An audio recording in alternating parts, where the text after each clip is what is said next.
আমার প্রিয় ঝালপুর মানুষগুলি কোথায়? আজকের ভিডিওটি শুধু তাদের জন্য যারা এই রমজানে মাছ মাংসের চেয়ে ঝাল ঝাল ভর্তাই বেশি পছন্দ করে।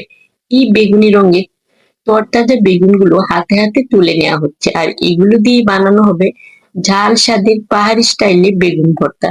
আর সাথে দেখাবো কিভাবে এই বেগুন খাওয়ার জন্য সারা বছর সংরক্ষণ করে রাখা যায়। আপনি যদি আমার চ্যানেলে নতুন হয়ে থাকেন, অবশ্যই চ্যানেলটি সাবস্ক্রাইব করবেন আর ভিডিওটি কেমন লাগলো লাইক কমেন্ট করে জানাবেন।